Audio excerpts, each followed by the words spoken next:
Getting headshot or hit by a crit sucks. They're hard to avoid and you cannot do anything about it. There are just no second chances at all. The fun and thrilling back and forth combat encounters are just replaced with your character screaming in pain and you staring at the respawn screen for 15 seconds. But by effectively using the Dead Ringer, you can dramatically decrease the amount of one-hit deaths that you experience, and I will tell you exactly how to do it right now. At this point, TF2 is like 15 years old and I'm sure you know how the Dead Ringer works already. Basically, when you have your watch held up and you get hit, you receive 90% less damage, become invisible instantly, get a speed boost, and leave a fake ragdoll behind. Half of your fame meter will be used up by the way. Sounds kinda complicated, but you'll get the hang of it once you use it firsthand. Still, we have a lot to go through, so let's start with a damage resistance. A 90% damage resistance means that you'll need to take 1,250 or more damage to die from a one-hit kill. Therefore, the only thing that can kill you instantly would be a backstab, and honestly, how often do you get backstabbed as a spy? If I were the ski mask wearing Frenchman equipped with a pointy piece of metal, I would target important classes like medics, snipers, engineers, and don't even get me started on that juicy and succulent heavy back. Like, just look at those curves. Hence, you don't really die in one hit when you're using the Dead Ringer right. This just removes the instant deaths in TF2 and gives you a second chance to start fresh and to try again. With the Dead Ringer equipped, say goodbye to crockets and headshots, cause you are a man who cannot die, in one hit at least.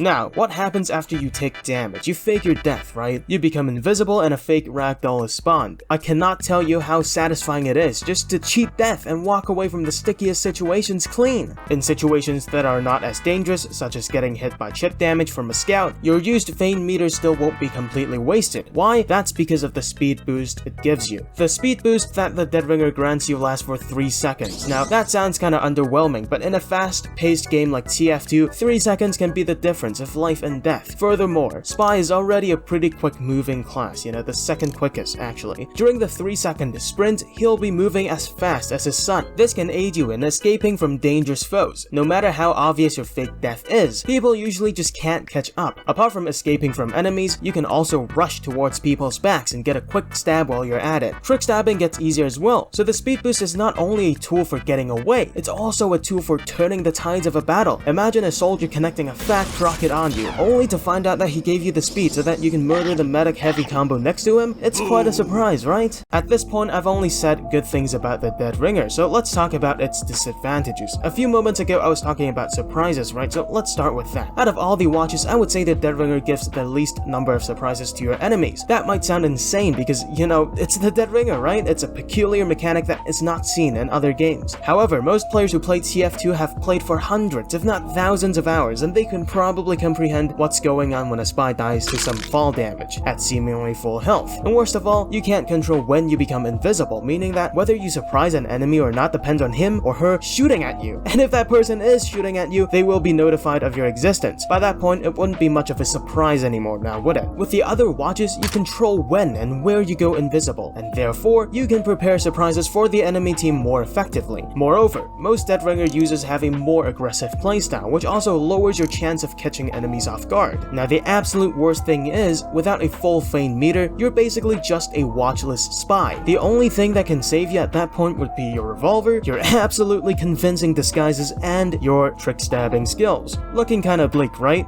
Fear not. I have some tips for you so that you can combat these downsides.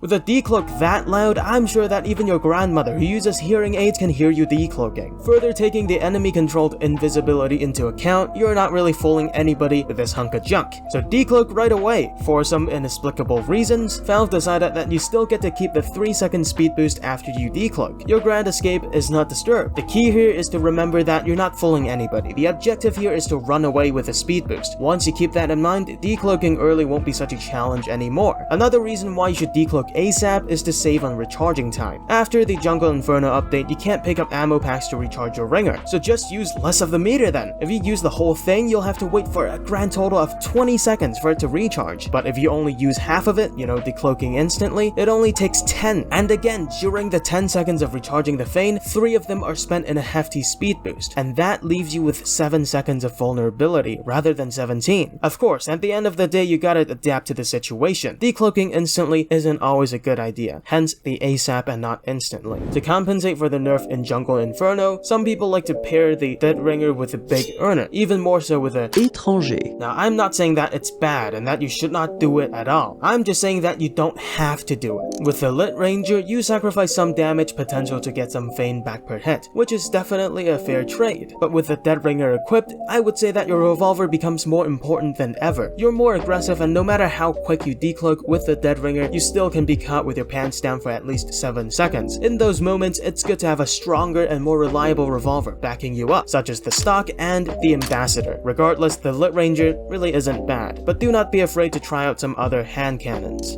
The Big Earner, though, is not as good in my opinion. It lowers your base health to a tiny 100. Now, that might not seem like a big downside because of the damage resistance with the Dead Ringer you get, but remember those 7 seconds where you have your pants down and can't use your Dead Ringer? In those moments, having more than 100 health is essential, as it dramatically lowers the chance of you being killed in one hit. With the Big Earner equipped, your pants won't only be down, they will be straight up gone, leaving your good old Johnny to flop around and attracting scouts to meat shot you and demos to pipe you, to kill you instantly. So I wouldn't use the Big Earner with the Dead Ringer myself, but you're always welcome to try, just don't say I didn't warn you.